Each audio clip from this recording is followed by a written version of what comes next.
Welcome to Brandstorm, the podcast that talks to the people behind America's brands. I'm Dan Trzynski, president of Platypus Advertising and Design. And I'm Nancy Christopher, PR director at Platypus.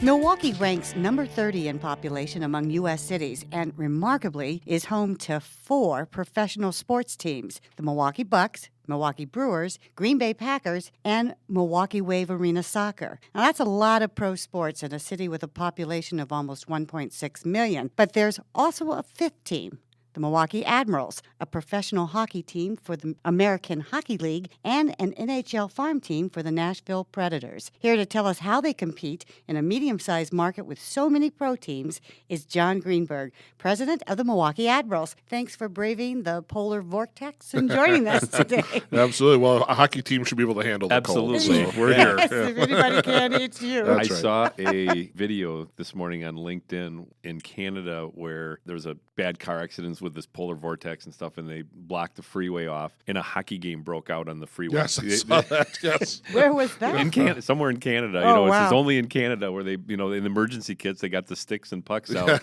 and start hitting it back and forth while the while they're traffic waiting. stopped. Yeah, Right. that was funny. I saw that too. That's great. Well, Jon, you've been with the Admirals for 14 years. What did you do before you joined the team? Well, prior to coming to hockey, I worked in Major League Baseball for the Brewers for 22 years. I started there actually as a bat boy, as low as you can go on the old Wow. food chain, and eventually wound up as the director of media relations, which was a position I had for the last 10 years that I was there. And then Harris Turer, who is also a Brewers owner, a minority owner, was interested in buying the hockey team, and he was looking for a team president. And he called me, and I had all kinds of names to recommend to him, and he told me he was actually looking for me. So that's awesome. It's still a little shocking to me that I always joke that I'm not even the president of my own house, which is actually becoming more and more true all the time with a 15-year-old. Right. But it's been a great opportunity to expand my career and keep working in sports in my own hometown. How difficult was it making the switch from baseball to hockey? Well, it certainly was an adjustment. I mean, it was an important decision for me because I had 22 years in baseball and a lot of cachet built up and relationships and things like that.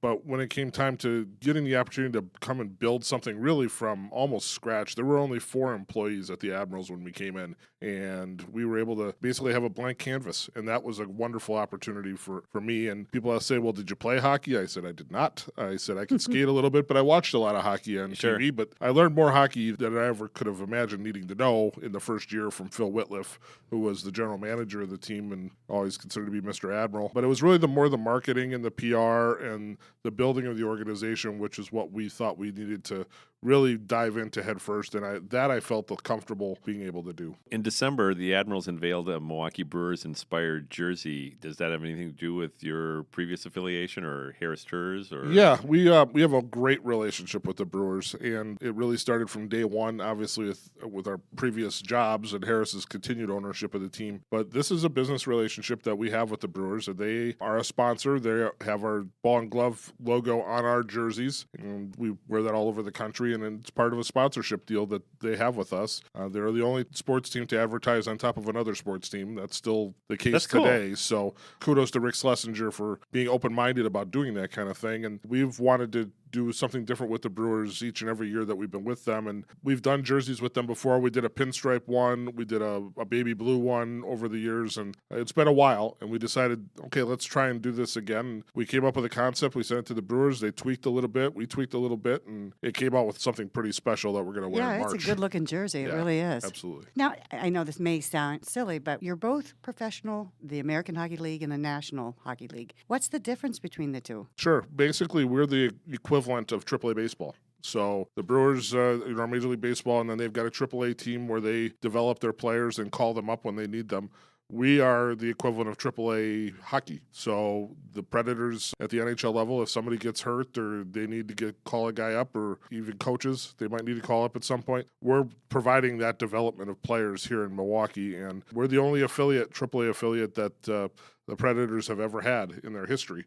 They've built a really nice relationship here in Milwaukee with us, and there's a slogan that they brought up that the road to Nashville goes through Milwaukee. So so many players that are on their roster have spent time playing here, including guys who have turned into superstars at the NHL level. So our guys are here learning how to become NHL players, and sometimes it may take 2 or 3 or 4 years before they get that opportunity, but once they go, we hope that we don't see them again, that they've made it to the NHL level and become stars. Do all NHL teams have an affiliated AAA? They do. Our league, the American League, has 31 teams. The NHL has 31 teams. Okay. Soon the NHL will have 32 teams, as they're putting a team in Seattle, and we will be adding another city to our geography, which goes from coast to coast, literally. We have teams on the eastern seaboard and teams in California.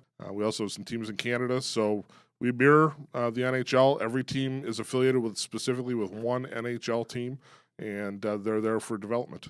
For years, we have tried to have an NHL team here in Milwaukee, but it's really never happened. Has that affected attendance for the Admirals, or has it really mattered?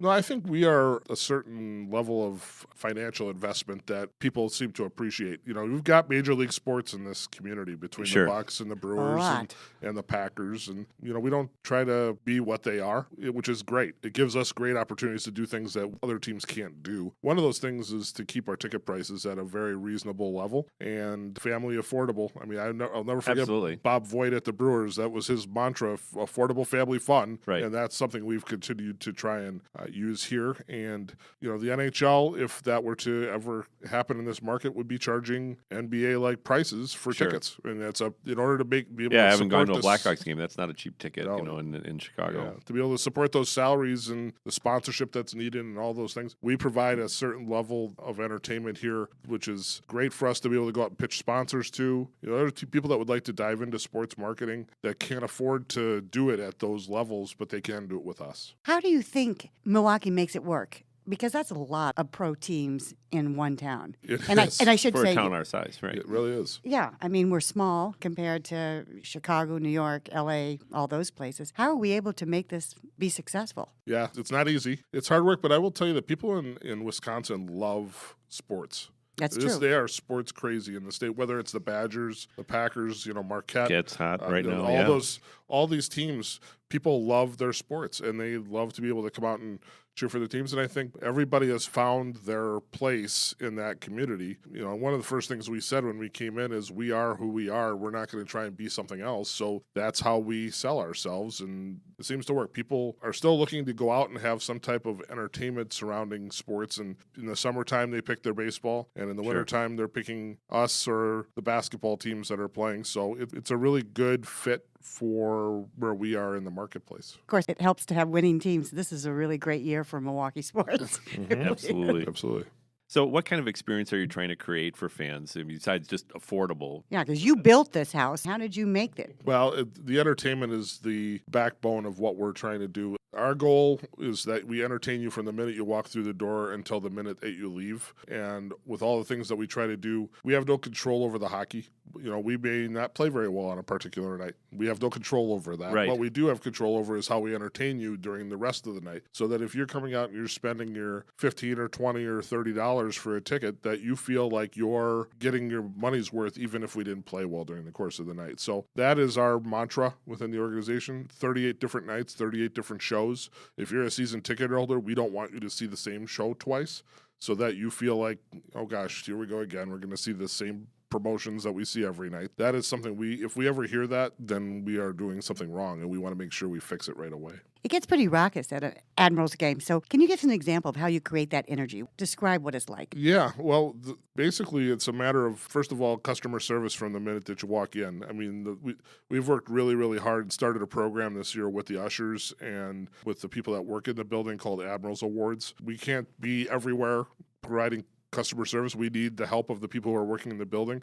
So we all carry around these wooden coins that say Admirals Awards, and on the back it says, thank you for creating a great experience. And when we hear or see that somebody has done that, we reward the ushers. And so everybody's invested in there. Yeah, catch them doing something good. Yeah, absolutely. And so that experience starts literally from the minute that you walk in the door. You may have had a hard time finding a place to park the car. You may have had a bad meal at a restaurant. You may have had a rough day at work. But when you come into the game, we want you to all of a sudden feel like, okay, this is someplace I can relax and have a good time. So it starts the second you walk in. Then all the promotions and things that we do, we've got a great sponsorship base that allows us to do a lot of the things that we are able to do. One of the things that's most famous, I think, is our human hockey puck. Absolutely. So, which this year is presented by Quick Trip, and we've been doing that since day one. And it's one of those things that when you go to other places, you can see people trying to emulate. Stealing in sports is a form of flattery. Right. The sausage race has been the dot race, the soda race, the everything. Every market I've traveled to has got some kind of race. Everybody tries to do it. People have tried to come up with our human hockey puck. We still have the best one, and if we don't do it on a certain night, we get people saying, "Why was there no human hockey puck?" How do you get to become the human hocky puck? Well, we a lot Nancy of different wants ways. to know Okay. Do I? First, make sure your insurance is paid up. But a lot of times, there are people we pick from group sales. If we brought out a ton of people, that might be something we include. We also include those a lot of times in things that we do for charity. You're going to an auction or something like that, you might see an Admirals experience that might include a human hockey puck, and Oh, that's cool. get a lot of bids on those types of things. So there's only 3 or 4 of them a night. We could probably do it all night if we really wanted to, but the 3 guys who have to pull that person back all night is 3 or 4 is generally enough. Being in the creative business for all these years, I'm always in awe of how creative minor league sports, whether it's baseball, hockey, the level of creativity in their promotions eclipses the major leagues, and probably because they get to do some things that you probably can't do at the major league level. But what's your process? How do you go about with? I know Wojo's a pretty creative guy and over there, but what do you do at the beginning of the season? Do you have the big brain dump, or how do you go about coming up with all these crazy ideas? We do a big group brainstorming session and write down a ton of ideas. Some of those make it, some of those don't. Some of the things that don't make it, some are just things that frankly are too stupid to do. There's no stupid ideas. But we've actually, during the course of the season, we've created a smaller, what we call our Blue Ribbon Committee. I'm not even on that. Neither is Harris, our owner. It's just a really group of 4 or 5 people who will come up with, let's do this on this night. This is coming up. Let's do something with this. We had a salute to candy corn. We did a salute to stuffing, a salute to hot sauce. So it's just coming up with ridiculous creative ideas and doing something with it. And it can be on a night where we already have something else going on. It's just another way to add more fun to what we're doing the course of the night. And we've been fortunate enough to be honored. We consider ourselves to be the gold standard in our league for entertainment, and the league has recognized that. People will come to our games from other teams and say, how do you get all of that in? We believe in what we can do and what we can't do, and sometimes it is putting 100 pounds in a 50-pound bag, but sometimes it's like, okay, on a Tuesday night, we can do some things, as opposed to on a night where we've got a post-game concert and a lot of other stuff going on. It's like, okay, we can do this much tonight, and that's what we can handle. Have you ever tried to put a number on what that's done for attendance? I don't know that we've specifically done that. I think it's more anecdotal. When we send out surveying, we'll get responses back. Oh, I had so much fun because I saw this. And people will come back from that perspective. Our attendance averages about 5,500 at the end of the year. We're in a 9,500 seat building now, as opposed to when we were in the Bradley Center, which was an 18,000 seat building. That's a lot to fill, right? It is a lot. That's a pretty big boat. Yeah. But on our big nights, we've sold out some games in the Panther Arena, which, more than 9,000 people in the building. And the place really rocks. It's a lot of fun. And it's really a lot of anecdotal stuff, though, on people becoming return customers, and our sales guys calling people and asking about their experiences afterwards. And, hey, who else do you know, or do you think your boss might want to put together a group, bring the company out? Just had one of those experiences last week where I had a friend out to the game, and she brought another friend, and I started talking, and she was in human resources for her company. And I said, well, gosh, this might be a fun group outing, which today turned into a group outing. So that's awesome. For another game. So it's a lot of times it's just making sure you're asking the right questions and giving people a good show so they go back out and spread the message for us. I noticed you have a big concert coming up with Styx. What impact do they have? Yeah, those are our biggest nights of the year. And there's 4 concerts on the schedule this year. We generally try to do 3 or 4 every season. That predated me. Mike Wojciechowski, our VP of Business Development, he's in his 38th year doing this. He started those concerts. The first one we ever had, he always likes to talk about, was Blood, Sweat, and Tears. Oh. So that's how far back that goes. And we've had a lot, every kind of genre of music has been there over time. And we always try to get a country show in there. Those do well. We always try to get a classic rock in there. Those do well for us. And now we've also tried to put in kind of a newer pop type of group to bring in a different audience. Each one of those shows brings a different crowd to the building. And it's a good idea. We just had Brett Young, country star there last week or 2 weeks ago, and it was great. Just brought in a whole different audience. And now with Styx, I guarantee you there'll be a completely different audience than the one we just had. Do any tracking on how that spurs repeat? Like you get new people in that come in for the concert, and then they get to see some hockey, and then repurchase. Absolutely. We have our analytics, and that has become such a huge part of what we're doing. Sure. Our ticket operations guy has dived headfirst into analytics, and now being able to do that, the technology that exists that didn't exist 2 or 3 years ago to be able to track the buying habits of people is so much, much better that it's making it a lot easier to follow somebody who bought tickets to see what they're doing moving forward. Being at the Bradley Center for 30 years, and the Bradley Center was tore down with the new Fiserv Forum that was put up for the Bucks. Didn't have much of a choice. You had to go somewhere. How's that worked out? Sure. Well, this is our 3rd year in Panther Arena, and we realized pretty early on that Fiserv was not going to be an option for us. A dual purpose, right. And so we had been asked for actually a couple of years prior to that by the Wisconsin Center District to come home. When the Admirals first got started in the 70s, obviously prior to becoming a quote-unquote professional team, they were a semi-pro team. We were playing out at Wilson Park in the early 70s, and then in the late 70s took over as the tenant in the then Mecca,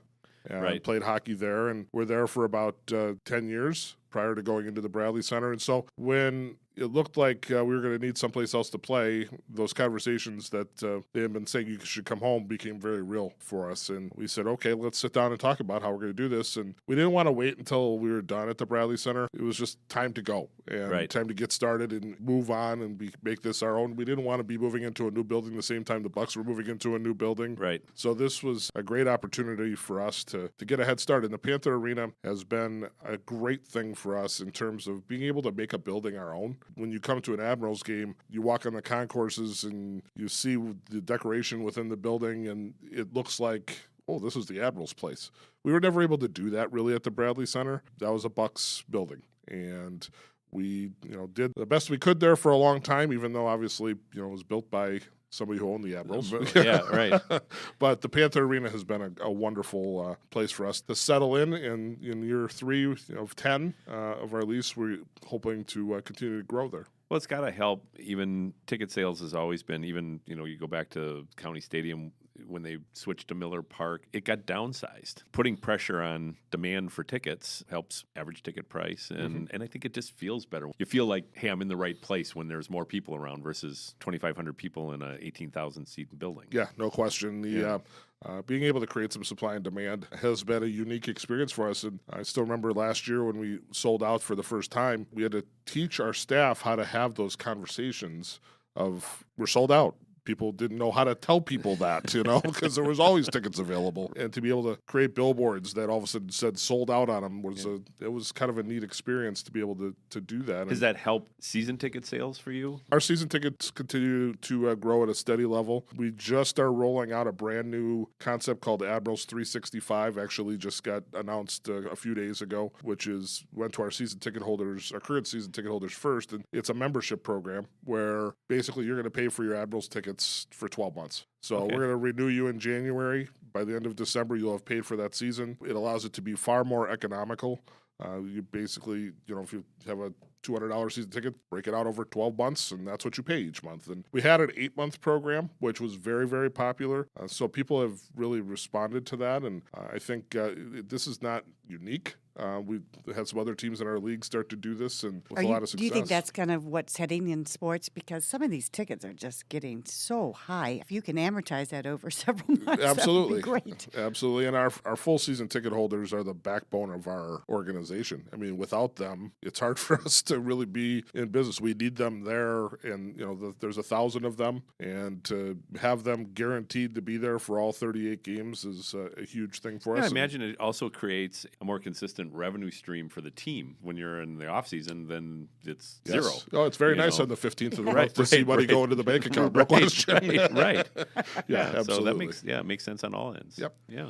Jon, you've been a 2-time winner of the AHL's Fan Excellence Award. Did it back in 2008, 2009, and again last year. What's the criteria for that award? And are you voted on by the fans? And why do you think you won? Well, that's a league award and presented at our annual meeting of our Board of Governors in Hilton Head every summer, so it's a great place to go for a meeting. It's Especially much this warmer time of today, year, yes. But it's actually voted on by our league office.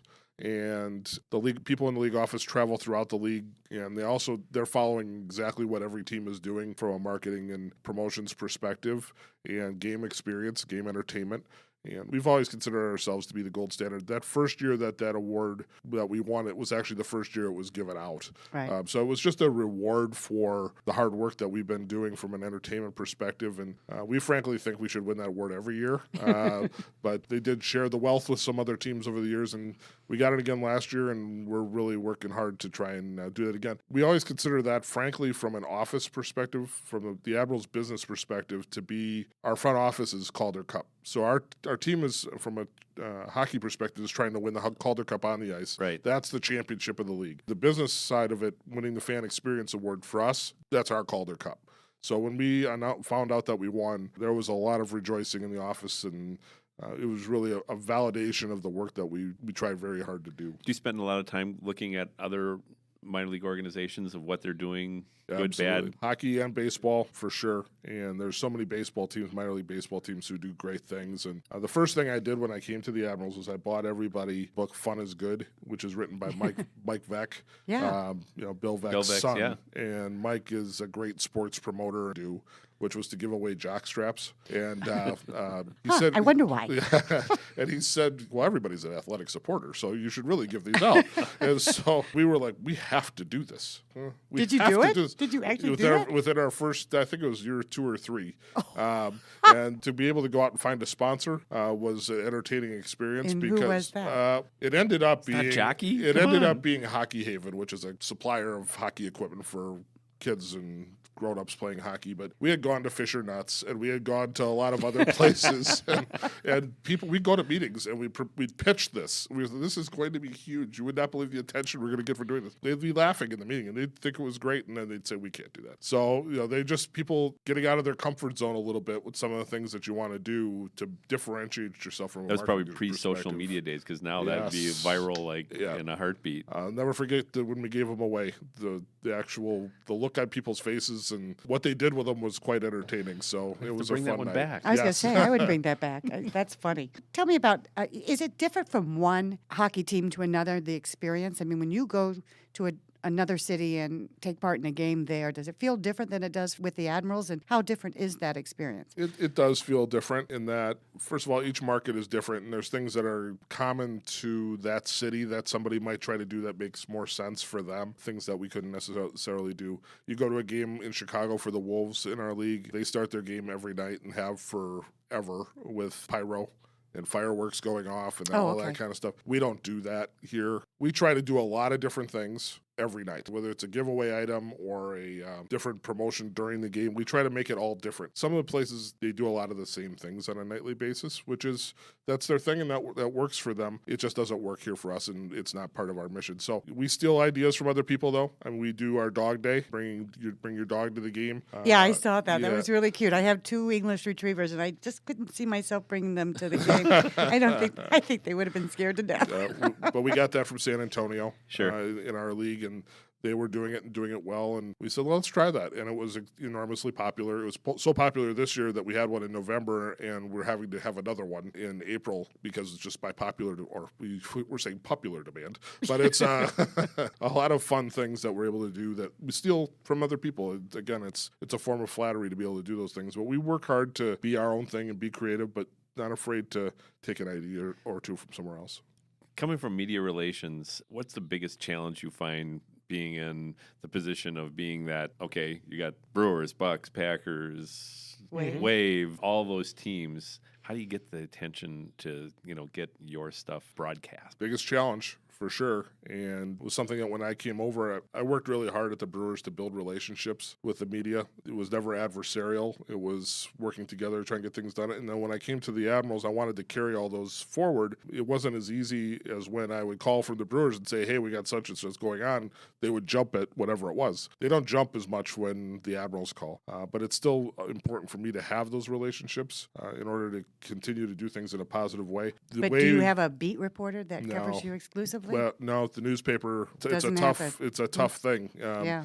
Once in a while we'll get feature stories. Frankly, I would take a feature story over game stories any day because our players have great stories and we want to share those. And people want to know more about that than what happened on the power play the night before. We have the ability to do those things ourselves. And I think that's the biggest thing for us is we can tell our own stories. Sure. It's just how we get them out to people and not relying on a radio station or a TV reporter or newspaper reporter to do those things for us. So I think that's the biggest challenge. And I think social media and our website and our app and all those things a lot of those things didn't even exist that long ago, right? Those are important parts of how we share our message. Besides the 360 payment program, any other new plans coming up with the Admirals over the next year that you'd want to share with anybody? Yeah, well, next year is going to be our 50th season. That's going to be big. Hockey. So we're just starting really to get into what we're going to start to do with those types of things.